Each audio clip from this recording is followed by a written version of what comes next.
Kahinde. How are you doing today? Hi, I'm fine. Thank you. Thanks. Really nice to see you guys again. So without much ado, I want to welcome Camilla Nontra. Yay! Oh my goodness. I should come to you every day when I need. Correct. This is Sudan. Wow. Sudan. Believe it or not, Sudan has more pyramids than Egypt. Interesting. Begin to think in a Pan-African way, because they now see that their conditions are not just about that local space, but the condition is linked to all of the other. Hello. How you doing this morning? Oh! How you doing this morning? Welcome to the Pan-Africana Show. My name is Fred. We want to start by thanking God for today. By Him we live, we move, and have our being. Well, Jesse, take it away. Well, as you can see, I am wearing very exquisite fashion by someone who we hold in high esteem.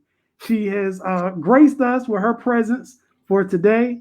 So, I don't know if y'all can hear me. I'm going to take this down. So, without further ado, the brains and founder and muscle behind Love Iguehi and my cousin, Iguehi James.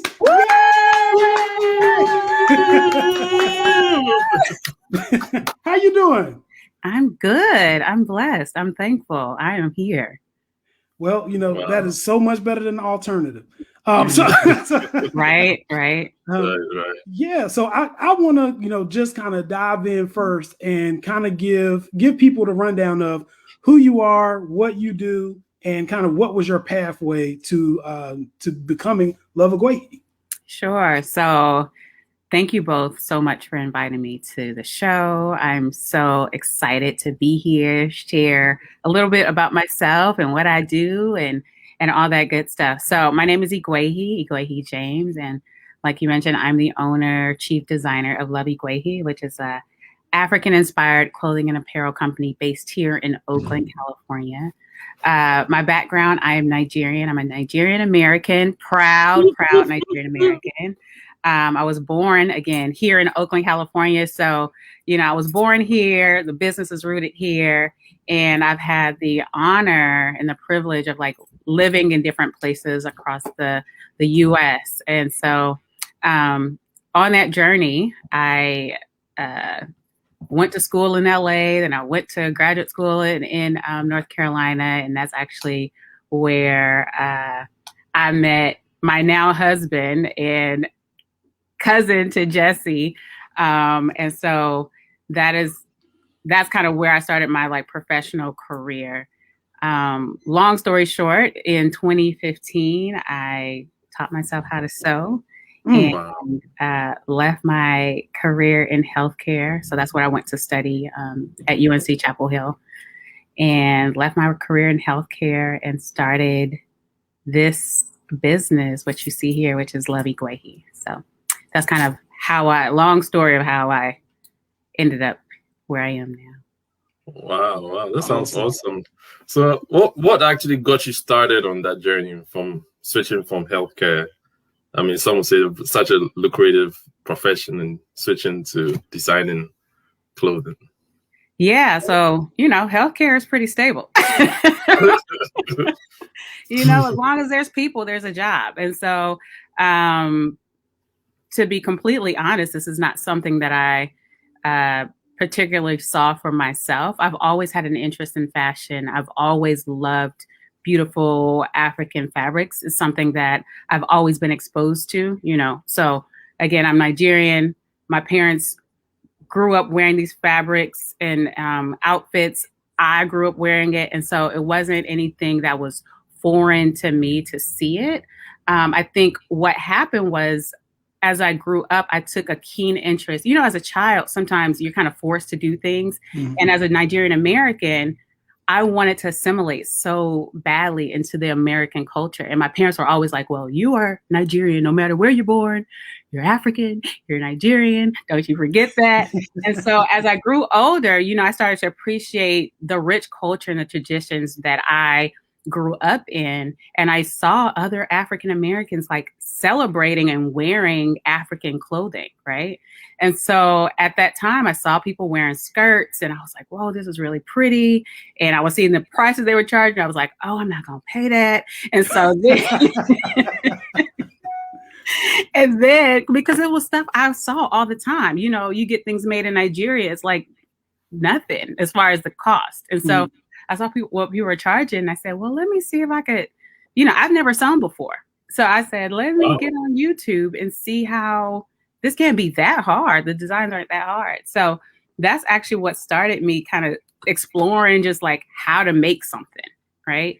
And then after I did that, I made a post on Facebook and I said, hey guys, I made this skirt. Like I pulled an all-nighter and made this skirt. And people were like, oh my God, make me one, make me a wedding dress. I'm like, hold on. Wait a minute. And so it was at that time where I just started practicing. I was working full time. I was practicing when I got home and I saw that there was real interest in it. And that's when I was like, okay, I think I might have like a side hustle thing going on. So I was doing it kind of on the side, sewing at night.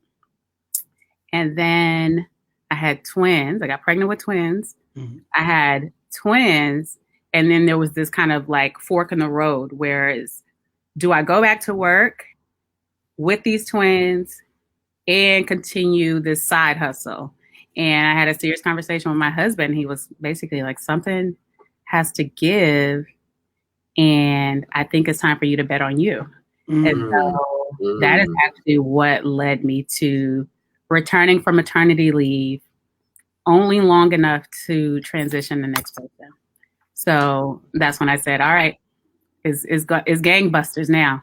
So that was the birth of Love Iguehi, and that's kind of how it, not necessarily something I thought I was going to do, but I felt like God led me to this, gave me this gift, and then I kind of followed through with it. That sounds amazing. Yeah, amazing story. Yeah. I've got so many questions. First of all, I got to note that your husband has always been the person who has insightful advice and inspiration. so I'm glad to hear that he's still doing that. He's yeah, your cousin is consistent. I can tell you the destructive stuff to do. I'd be like, oh, burn it all. But yeah, this is what I'm curious about. So you're watching YouTube and you see, and you're teaching yourself how to sew, right? Mm-hmm. But with fashion, it's always more than just the technique or what you're putting out. It's about having connections to be able to get the kind of fabric and stuff that you want. How did you like expand into those arenas? I think you shouldn't, like, the internet and what people put out, the information online is really endless. Like I said, I don't have a fashion degree. I don't have a business and background, but there's information there if you're willing to look. I said, I attended YouTube University. Like when I tell you, when I said this is what I wanted to do, I was committed. I literally would go online and say, how do I finish garments? How do I sew on zippers? Where can I get zippers from? Like, because I didn't know. And so I would call around. I went to my local fabric stores. I would ask them, do you guys know, other fabric? Is there a fabric district? I literally didn't know. But you'd be surprised how many people are willing to share. A lot of information can be found on Pinterest. And so you kind of, even like when you're on YouTube, you find yourself kind of going down this rabbit hole. You start on one video, then you're, whoa, it's 2 hours later. On here. But it's information is there. It's just a matter of seeking, right? And so it was a lot of asking questions, just asking, like literally asking questions. Hey, where did you guys get this fabric from? And that's actually not information that a lot of people are willing to share. And even for me, like the fabrics that I have, it's kind of unique to my brand, right? And so there's information, and you just have to be willing to do the research. And And then just get online, get on Instagram. People share information. You click on something and it'll lead you to another click. And that's kind of what I found myself doing, especially as it relates to kind of learning business. There are a lot of people who are coaches. And even if you don't want to pay for their coaching, a lot of people give free advice. And so you just follow them. You listen to what they say. You chew on it. Some of it, you spit it out, you know. And then some of it you keep. And so that's kind of how my journey has been. It's really been a learning process. There have been a lot of errors that I've made. And perhaps there are things that I would not have done had I known, but I didn't. And so that's just kind of my experience. And I take that as not something negative, but something that has kind of, you know, gotten me to where I am right now. Yeah. Yeah, I want to hype back on that. You know, I mean, you always hear entrepreneurs say that, you know, you're gonna fail at some point, or you're gonna make mistakes and grow from that. From hearing that from you, so what would you say was your biggest mistake, and how did you learn from that? So I don't know if this is my biggest mistake, but it was a very pivotal point early on in my entrepreneurial journey. So I started off this business really doing custom skirts. I had one product that I'd learned how to sew, and that's what I was offering. And like I said, I went online. I'm looking for places to find different materials, and I had sourced zippers because my skirts had a zipper in the back. So I sourced zippers from a local fabric store here in Oakland. And I went to an event, took all these orders. People were really excited. I was really excited to create something for them. And I used these zippers that I had sourced from a store out here. Maybe about a month after I made the skirts and sent them out, someone sent me an email and said, "Hey, I love the skirt, but the zipper that I have is splitting. It's opening up." Right. Oh, no. And I was like, oh, shoot. And then maybe 2 weeks later, a friend of mine said, "Hey, do you mind fixing the zipper on this skirt?" And I'm like, oh, no. Then it happened to a skirt that I made for myself. Oh. I'm like, wow. Oh, my God. No. What is going on?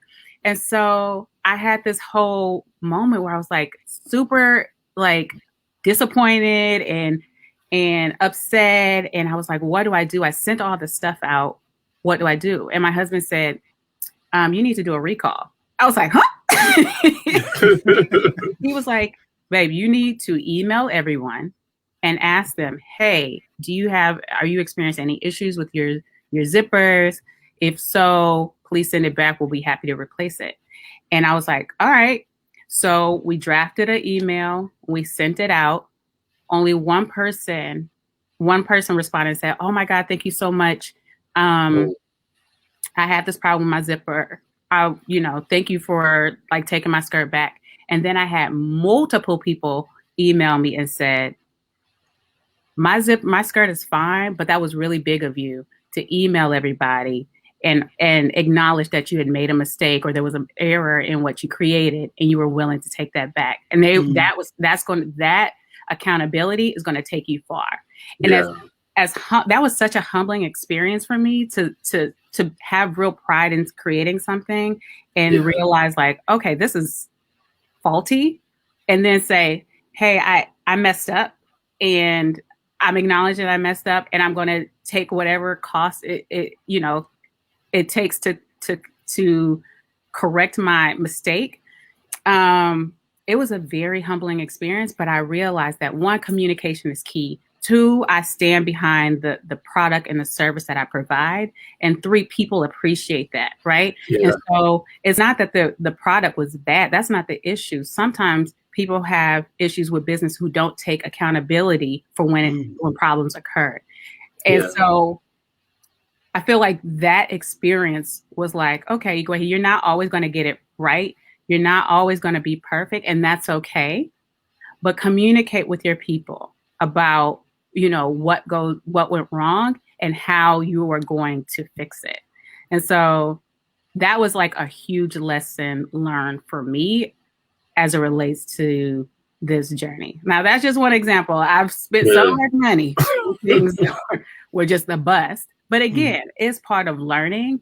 I will say I don't regret it. Some of them, I'm like, man, I could have saved $2,000, but I'm learning, and I won't make the same mistakes again. I just find it amazing that you have more accountability than government leaders. That's yeah, and all of big businesses too. Yeah, that was really big of you. Like, and good job, Mr. Your quote unquote your CEO, Man, Mr. James. you need somebody to check you, because I'd have been like, oh Lord Jesus, I can't. That worked out. It worked out. So let me ask you: do you feel like did your approach to this feel differently? I know you said that you started out thinking of it more so as a side hustle. Mm-hmm. At what point did you convert and say, no, I'm going to operate this as any entrepreneur, any business person would operate, and not focus on it just as a side hustle? I think that transition actually happened more so when I decided that this is not going to be my job, right? Mm-hmm. And so there's a seriousness that happens when you realize I'm leaving something. And it's not even that I'm just leaving a job. Like, this is what I studied. This is what I went to grad school for. This is, I'm really betting on myself and my skill to kind of take me farther. And so I think it was at that point where I was like, okay, if I'm going to do this, I have to be really serious about it. And as an entrepreneur, you really have to be self-motivated. At this point, I have no one to tell me to get up and do work. I have no one to tell me, hey, you need to market your business. Hey, you need to follow up on these emails. Like, when you're working for a company, you're working for someone else, you kind of have someone to tell you. Mm-hmm. But it was really a decision that I had with myself and with my husband, who said, hey, if you're going to do this, like, there's no half stepping. And so let's get some things in order. Let's make sure that the financials are right. Let's make sure that, we're not mixing personal with business as far as expenses and things like that. And so that's kind of how I approached it. I'm like, if I'm going to leave, I need to make this worth it, Mm-hmm. And I think I had the confidence in knowing that degree and all that I have is now my backup, which is pretty amazing, So that's deep. Yeah. Oh, Fred, you're on mute.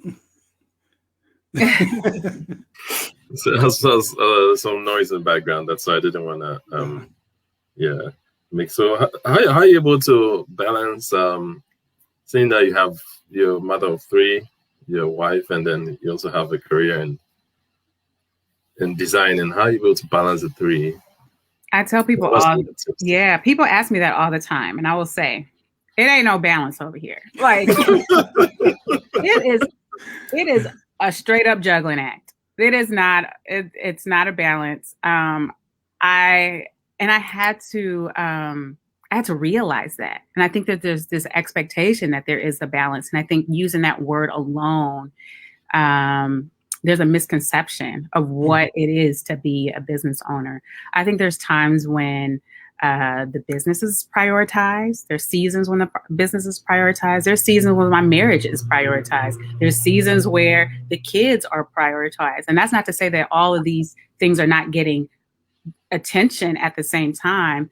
But I think it was a matter of understanding that there's some times where, hey, daddy is doing the night routine and dinner because mommy has to work on this because I have a deadline for this, right? Or, hey, the kids are really struggling with this whole distance learning. This business is going to have to kind of take a back seat, and not take a back seat as far as getting ignored, but I need to set real boundaries about how much I'm going to work. Because if I'm being completely honest, running a business is like the hardest job I've ever had. And it can be all consuming. And part of that is because I really enjoy what I do. I'm really passionate about what I do. And so sometimes it doesn't feel like work, especially when I'm doing the physical designing and sewing. It doesn't feel like work. but I have to realize that like I do have other like my husband needs me, my children need me, and so it's just kind of weighing like, okay, right now this is my focus. Right now, this, you know, and really everybody is really patient with me right now. My kids are really patient. My husband is Job. So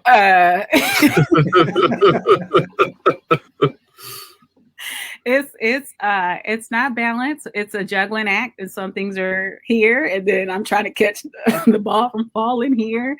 And so we're just all kind of working it out. We're all kind of being patient with one another and realizing that it won't be like this always. I pray that this business grows where I don't have to be working in it so much and I can work kind of on it. But right now I'm working in it. And so that's kind of how I'm juggling the non-balanced life right now. That's awesome. Okay. So just before you go, I'm just saying that so that's our sister's website at loveiguehi.com. She has some pretty cool stuff. Please go and get some, like this cool mask. If you want to own this cool mask that I have on. There you go. The mask are everything. You guys got to check it out. Yeah.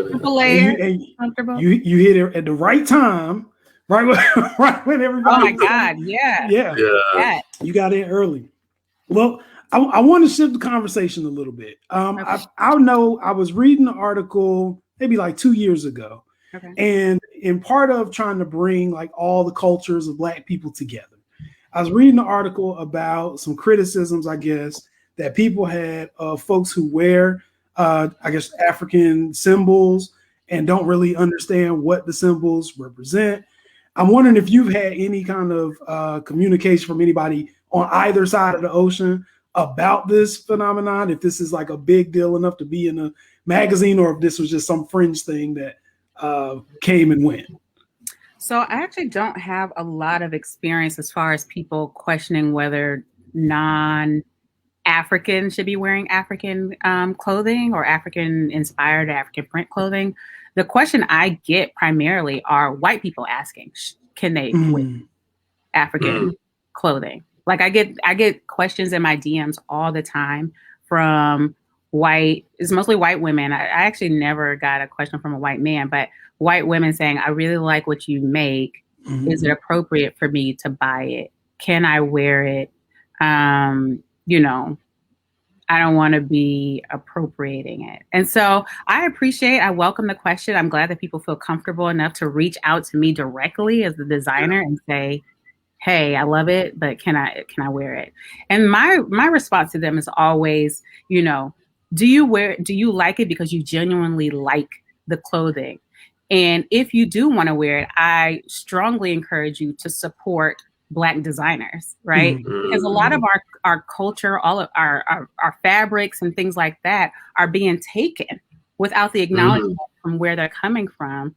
And they are being, I literally just saw an ad on Facebook, and it's a company, I'm not going to say the company's name, but they have a white woman in Ankara dress, right? And then she had an Ankara belt on, and they called it boho. And people were like, is this a joke? I feel like this is a joke. Those type of things are problematic, right? Yeah. But you as a person, no matter what color, if you're Black or white, Hispanic, Asian, Indian, whatever you are, I would just strongly encourage you to, one, buy from African people, Black people who are selling the clothing and the material. Read up about the different prints and how they are worn. You know, there's certain materials that are typically worn for weddings. Don't wear it as a costume, because it's not a costume. Like, this is our culture. This is what this is us. And so don't wear it on Halloween, you know, like things like that. Right. You know, just don't. Just don't. You might get into a fist fight with Jesse. Jesse might knock you out. just don't.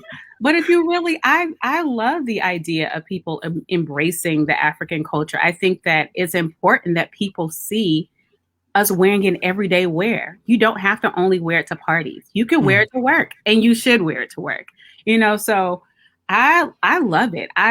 To be completely honest, like I said, I grew up here, and as an African wanting to assimilate and be part of the American culture, with parents who were constantly reminding me that you're African, you're Nigerian, I don't care where you were born, you know, it seeing other Black people embrace it made me more proud to be African. So, you know, just as they, you know, we have an impact on our African American brothers and sisters, their reception of my culture had a deep impact on me as a Nigerian American. Wow. So your Nigerian brother Michael Prekuma. Michael, how you doing? He says, I must admit that you're doing an amazing job as a fashion designer. Question: Have you ever sourced for materials from the continent? Yeah, I mean, my mom and my sister would source for me when they were in Nigeria. So there's a lot of, and then I have in-laws that also source material from me from Nigeria. So I haven't been to Nigeria in a long time. I need to go. And so yeah, I get the material from Nigeria. Okay, cool. So what part of Nigeria are you from? I'm Ishan. So my parents are Ishan from Edo State. Oh, wow. Yeah. Edo State. Yeah. Cool. Yeah. Yeah, well, you know, we always try to build bridges on this show, and I'm glad that you had that experience. And I also would say, you know, from the limited time that I did have to go out to Oakland, it seems like it's a very, very receptive city for all types of Blackness, right? I feel like Oakland is very inspiring, a very different background than I guess what you would have experienced here in North Carolina. Oh, yeah. Yes. Well, we still have some challenges that we're trying to overcome. That's okay. But I really want to get your thoughts on just kind of connecting the dots all together. I don't know if you've had a chance to go on like social media, but I just recently got on TikTok. Okay. I'm not ashamed. I'm recent too. I have like three videos on TikTok. Okay. We're learning together. Couple weeks. We're learning together. I had the unfortunate experience of getting on TikTok when there was the, I guess. Boo-boo champ. Yes. Yes. Yes. And I'm sitting here and I'm thinking to myself, and you know, TikTok, these are young people, right? So I'm thinking, well, hopefully the youth are so much better than our forefathers and us, and hopefully we're all coming together. And all I saw was like infighting amongst what really should be one people. It's like everybody starts aiming like darts at everybody's culture, and I'm sitting here like the old guy saying, "You guys stop! You guys stop! We're all in this together." So I missed that. Yeah, well, I'm glad that you did. I'm glad that you did because I was depressed here for a long time, and I was like, "Do they not understand?" So I was just curious if maybe in your time in North Carolina more so than Oakland, if you've had those experiences and you've had to challenge people's notions about who folks are, what's going on. Particularly, we talk about all the time, like we are so misinformed here about what even is in Africa at all that it's very difficult for people to process. Like when Fred was telling me about the pyramids in Sudan, and you hear me like, what? What is pyramids in Sudan? It's like, yeah. So I'm wondering if you ever had any experiences with people who may not necessarily be familiar with the culture, or even, you know, Black people in America who aren't understanding that we are all part of one. And if so, how did you navigate those spaces? So I guess uniquely have not really had that experience. I'm not sure what happened on TikTok. So just as background, was it Africans with Africans saying that there were difference in foods, or? It started because there was someone in America who wanted to try fufu.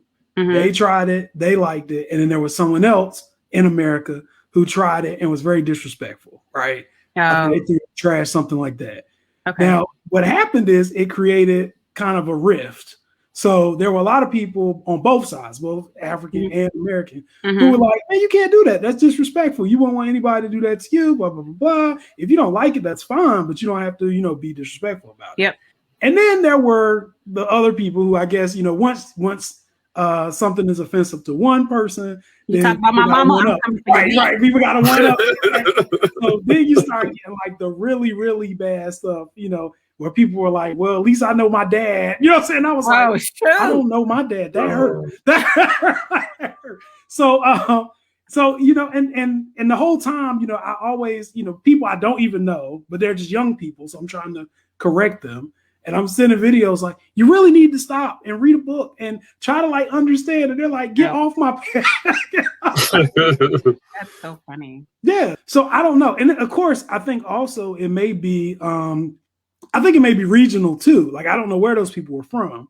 Yeah. But we had last week, Yolanda, that's actually how I met Yolanda.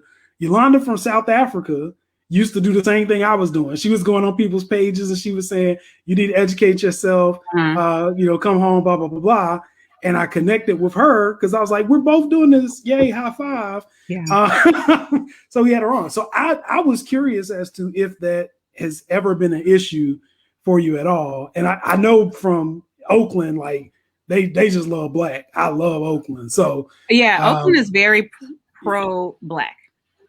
Absolutely. I would say the Bay Area specifically is very pro-Black. I mean, with the Black Panther Party, you just have a rich culture here, know? And so I think that that's very unique. And I think that that's why my brand has been so embraced here. Like, a lot of people know about Love Iguehi because a lot of people here wear it.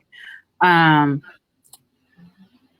I think that there is misconception and ignorance that has always kind of existed in regards to Africans and African Americans and stereotypes that, perpetuate, they get perpetuated.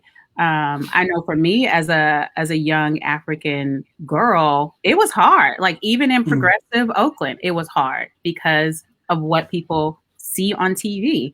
You see the Feed the Children commercials, you see the huts and the flies on the kids. And so even Black people would be like, "Do y'all live in huts?" And I'm like, "No." And so my mom always tells this funny story. She's Nigerian. She grew up in the village in Nigeria. She said she had never seen a lion or an elephant until she came to the zoo here at San Francisco. And so, you know what I mean? Like, it's different things where people are like, "Oh my God, you guys must live out in the wild." And she was just like, I honestly had never seen any of these animals until I came to America. So I don't know why everybody thinks that, all of Africa is like this, but that's because that's what gets perpetuated in the media. And that's where a lot of us don't read. Let's be honest. A lot of us don't. Exactly. Read. And so whatever we're being fed, especially visually, is what people internalize and then run with, right? And so you do have people who don't see them, Black people who don't, because they don't know exactly where they're connected to, specifically in Africa, they can't mentally make that connection. They're like, "We're so different." I don't know. I mean, I've been in all my family is from North Carolina, and you're like, how do you think they got? They came from somewhere. Right. You know what I mean? Yeah. And so, because they can't make that connection, it's hard for them to see themselves as African. I'm like, "You're African. Trust me. You may not know exactly where you came from, but best believe your people were brought here from the continent." And so I hate to see the infighting. I think in my own unique way, I don't think I did this intentionally, but in my own unique way, just in the fact that I'm married to an American and have children who have an African mom and an American dad, we are kind of blending the cultures. There's things that my parents have learned from my husband joining our family, and so and there's misconceptions they've had as Africans and how Black people are perceived in the media in Africa, in Nigeria. Let me be very specific, in Nigeria. So, you know, oh, the Black people are the ones that are committing the crimes. The Black people are the ones that are lazy. The Black people are the ones that are, you know, dependent on the government for assistance. And so when they hear that, like, oh, they're just rappers and they're just entertainers and, you know, athletes, there's going to be conflict. You know, there's going to be that perception that, you know, one may be better than the other, or, you know, we're not supposed to get along. And so that's kind of how like the infighting happens. And we have to, I love what you're doing and what the other young lady is doing, as far as saying, even if they don't want to hear you, hey, this is not how it's supposed to be. Like, we can't be fighting. We are on the same, hey, we're on the same team here. You know, just kind of reminding people. And even if they say, hey, get off my page, you say something enough, people are going to hear it. They may not internalize it in the moment, just like with kids. I talk to my kids all the time, right? I swear they don't hear me. But it'll be time where they will repeat something I've said weeks ago. And I'm like, oh, they were listening, you know? And so we just have to continue to tell people, like, this is not right. We can't be fighting. We have to educate ourselves, continue to send them links, whether they click on it then or come back to it later. Just provide the information. After a while, you know, hopefully their minds will change. And even if they don't, at least you know that you've kind of done your part. You tried. You tried. Wow. I don't want to have a feeling that it's like some old white man watching us fight and eating popcorn, laughing. Right. No, we are on the same team.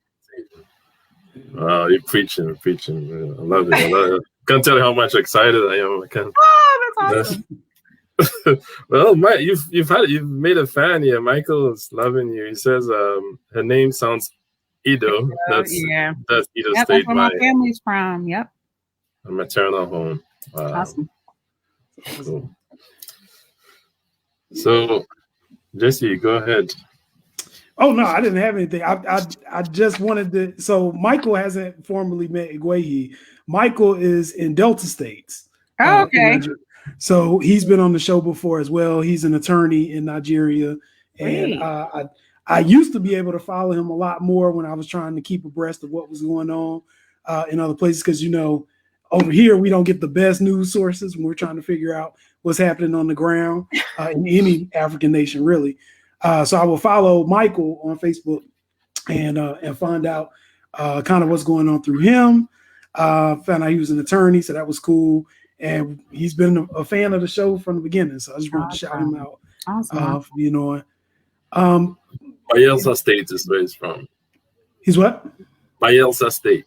Bayelsa State. Oh, okay. I got that wrong. I'm sorry. I'm sorry. Yeah. So on top of all of that, you know, we've already established that you're a mom. We've established you're a wife. We've established that you are a fashion designer. I want to also let you know, just to make you feel good today, that you have your biggest fan in the world housed here at my residence.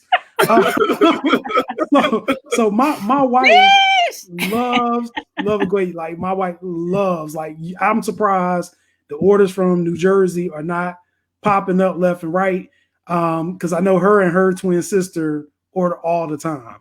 And every time, like, when a package comes, Love Iguehi, you know when the package arrived, because the whole house is gonna feel it's a different energy here, right? Different energy here. I walk in, she's happy. She's like, she got her wine ready. Like, the energy is different. That's how you should feel. This is what Love Iguehi is about: sharing the love, making people look good and feel good. Yes. And then every time, so, you know, she'll open it up and she'll be like, oh, it's an extra whatever in here. That's my girl. She take care of me. I know she embarrassed. Oh, she probably watching it. I know she embarrassed, but that's what she does. So you have a fan, and I know she's put on at least 20 people trying to talk you up, especially all throughout New Jersey in the metro area, I guess the tri-state area. I So appreciate it. yeah, you got a fan. Awesome. I am a fan also, you know, and I wish I could vibe with you with the wine and everything like that. It's not me. But I'm still a fan. Stay in your lane. No, Yeah. I'll put some Hennessy in it. If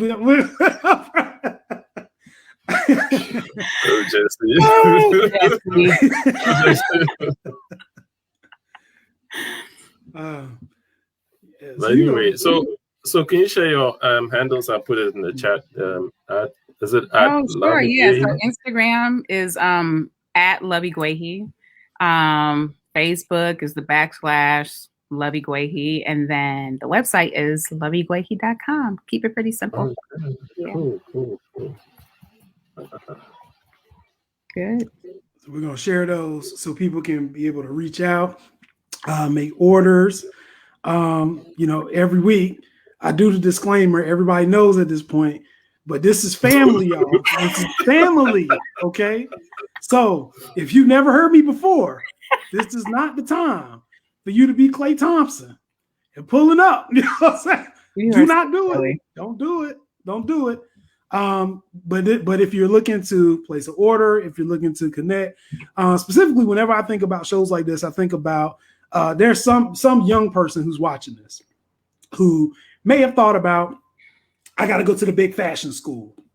I got to pay all this money to get the education I need to be able to do what you're doing. And you've just given them a roadmap of a different alternative way of getting there. Yeah. And a contact. So my hope is that one of those people will reach out and say, hey, I'm interested in this. Can I learn from you? Everybody shares the knowledge and the wealth, and we'll have other people that'll also come up behind you who will fall under the Love Iguehi umbrella and be able to put out products of their own as well. So awesome. That is my hope. When we share these these handles, that is our purpose. And I'm looking at y'all Periscope. I'm hoping that people are understanding and appreciative of what we are trying to do. Likewise, I also want to make sure, you know, we like to open up doors and network connections between the continents, right? Because I think there are a lot of things that we have that complement one another. Yeah. And I think that we have an opportunity to really kind of cut out the middleman when it comes to people who take resources from one place, mark it up, and sell it to people in another place in order to keep both sides impoverished in a way. So I think this is an opportunity for people to start building those bridges to kind of cut out the middleman, set up our own industries, and keep it moving. And I see we got Malav. Oh, Malav, what's up? You got a comment. So Iguehi, well, how far do you just ship within the US or so I was shipping just domestically, and then fall of last year I opened it up to international. So I ship around the world. Wow. People are placing orders around the world. It's crazy. It's so crazy. Yeah, I ship worldwide. Awesome. Okay, awesome. So your story is really inspirational because there's a lot of people who want to get on, be entrepreneurs and don't know what it takes. Yours is almost like almost came like almost accidental, but nothing comes by accident. Yeah, it was God's plan. Yeah, exactly. And you know, I say it's not accidental because God sent it, and your story will go a long way to encourage other people. So what do you say to someone who's in the at that space where they're working and they have a side gig and they want to make the transition? What do you say to someone like that? So I always tell people to try, because I think a lot of times we get in our own way, and we have a lot of self-doubt, and we fall victim to comparison. We see other people who seem to be flourishing, and you're like, oh my goodness. And I say, just try. Like, do research, ask questions. You'd be surprised how much information you can get from just asking. I think that's where I've been able to, I don't want to say excel, but I understand that I don't know, right? And I don't know. And I tell people, look, I'm new to this. I don't know, whatever information you're willing to share, I'm happy to receive. And so I think going into entrepreneurship with a spirit of humbleness and curiosity will get you really far. So that's what I would say. Do research, ask questions, and then try. And try. Wow, those are deep thoughts. And like Michael Jordan said, he's missed how many thousands of shots. So you miss every shot you don't take. So if you don't try, you're not going to see. Absolutely. Yeah, Kobe said that too, but that's a debate for another day. Yeah. So I just want to say, well, first of all, it's always a pleasure to be able to talk with you and to be able to hear just this journey. I feel like I want to check back in when you get where you are like super comfortable and happy with like all the returns and you're rich and you get ready to buy that Maserati. You hear that, guy? I want to check in because this is the thing. I had this issue, right? And I'm hoping that you're going to be so much better at handling this than me. I came out of law school and it was 2008, so everything had crashed. There were no jobs, nothing. I literally was going door to door begging people to work for free, and they were like calling me everything but a child of God when I did that. So I ended up opening up my own practice, and by December of that same year, I felt rich. I had never seen this much money on my desk at one time in life. And something weird like happened in my brain where I felt like I was Puff Daddy. I don't know where, but like I couldn't control it. So I just felt like I had money. I'm up here like, friends that needed money. I'm like giving people money. I'm putting money in the church. I should have asked you for $1. I mean, it was straight. I had the big wedding, like every life was good, right? Mm-hmm. And I just, I got humbled, right? Like, I ain't not getting humbled, but I always think about it, and I'm like, how many opportunities do you think? Because I hadn't planned for this. Like, it was literally I couldn't work anywhere else, so let me just hang up a shingle and see what I can do. And I handled a couple cases and tried them, and people were like, "Wow, he's a fighter, and we'll pay him." So, and literally, my first 2 months of being open, I didn't even set prices. So I don't know how you've determined kind of what the value of your service is. I didn't even know what prices to set. So I'm like, look, what can you give me? And when people told me what they could give me, that was the price. So it was like, all right, criminal representation, he got $500, it's $500 to do. So I ended up getting to a point where you have all this stuff, you have the success that you thought was going to be like down the road after you had to put in all this work. And I mistakenly thought this is what life is now. Like this is how it's always going to be. I'm going to be rich forever. It'll never go away. I've arrived, and now I can put everybody else on.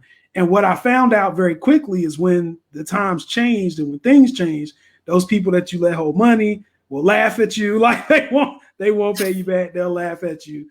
Organizations and institutions that you were trying to support don't necessarily support you in that same way. Mm-hmm. And just kind of the fall from grace and the humbling to be able to say, okay, well, you know what? I'm gonna dust myself off, get back up, and we're gonna try again. Yeah. I'm curious though, because I know people who are so much better than me, and I would include you in this equation, have found creative ways to not let what's in front of you cloud your mindset as to what you're here for, what you're trying to accomplish, and who you are. So I'm just curious as to what those techniques are to not get the big head, right? Like not think that you're gonna be, Suge Knight in the 90s. You know what I'm saying? I think for me, if I'm being, this is me just being transparent. Last year, I made more money than I've ever made in my life. From Love Iguehi. From not Love Iguehi, from even when I worked in healthcare. Like last year was a great year for me. And that was 2020. That was the pandemic. That was craziness. Right. But the business did well.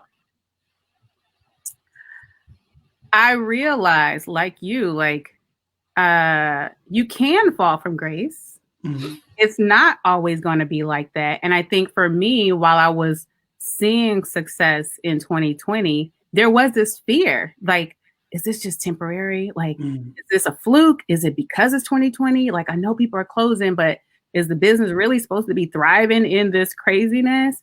So I had that fear. Mm. But what I realized is I know who my source is, right? Mm.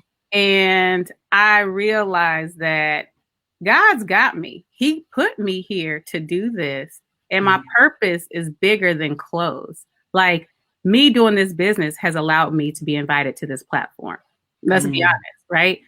Because of my entrepreneurial journey, because I do have a story to share. I mean, I never, sometimes I start talking and I'm like, oh, I've never said that before. Like, even in this, like, there's things that I don't think about because it's just life and you kind of go. But I realize that that's my purpose. The money is great. Like, the money is supposed to afford you a life and comforts.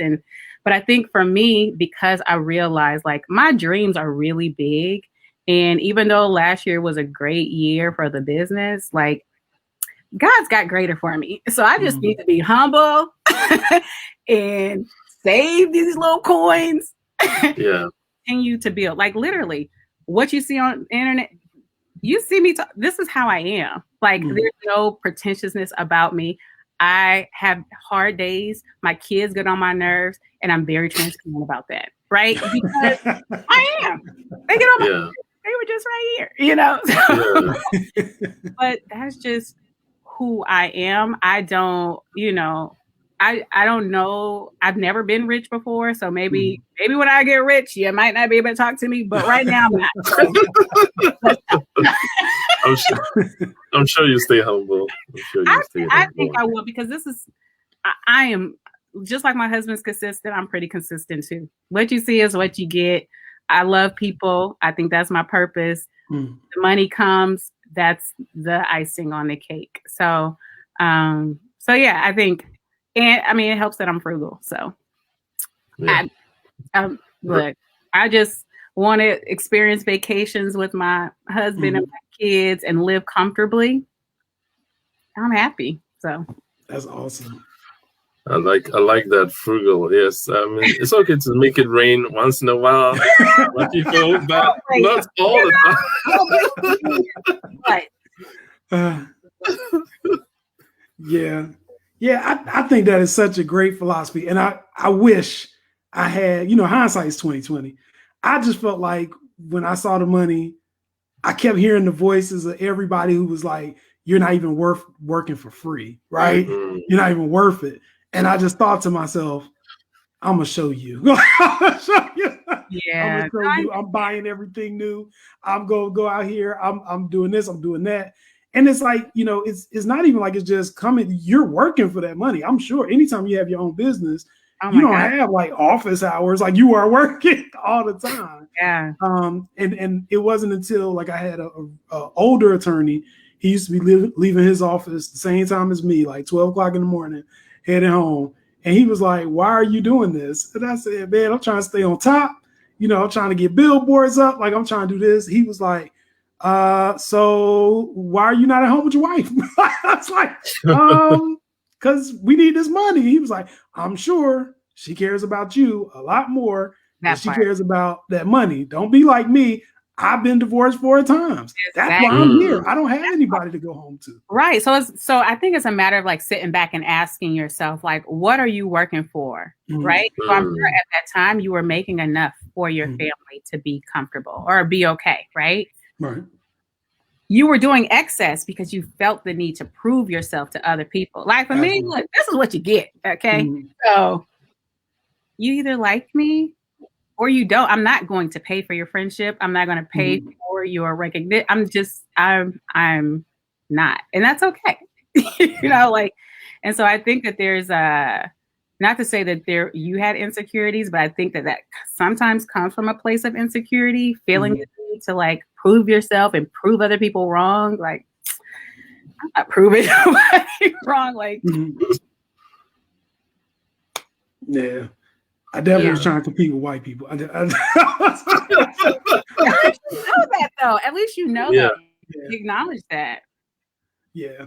See, all this growth. I like all this growth. I'm learning. We're getting better every day.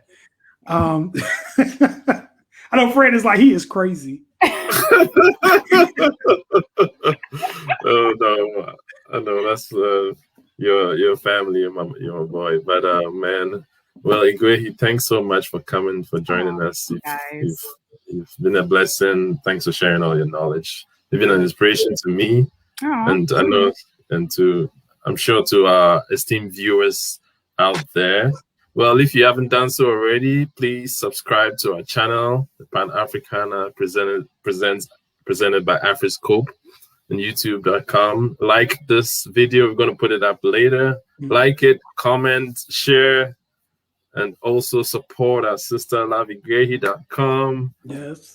Buy some of those cool clothes. Buy some of these priceless masks that we have here. So you know you need it.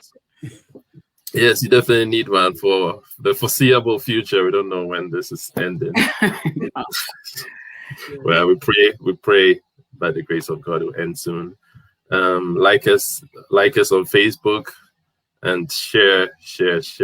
And Instagram. And then purchase some of these cool Pan-Africana shirts. We have the hoodies, we have t-shirts, whatever on Spreadshirt.com. All right, Jesse, close us out. Yes. Oh, and I just wanted to add the Instagram handle too, because we are on Instagram, and y'all can send us messages if you have any Black people living in interesting places that we might not even know where Black people are at.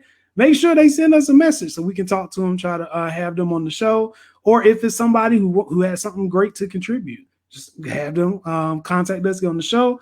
That handle is at the Pan Africana Show on Instagram. So definitely reach out to us. As always, we appreciate your time, carving out some time on the Saturday. For those of you who don't see it and you catch it on the replay, we appreciate you and every click that we get on YouTube. We definitely appreciate it. Thank you, cousin, for coming on. I appreciate it. You've been awesome and inspirational, and I aim to be like you when I grow up. I can't wait. So you're amazing. All right. All right. Hold on, Iguehi, after we get offline. So bye everybody. Bye.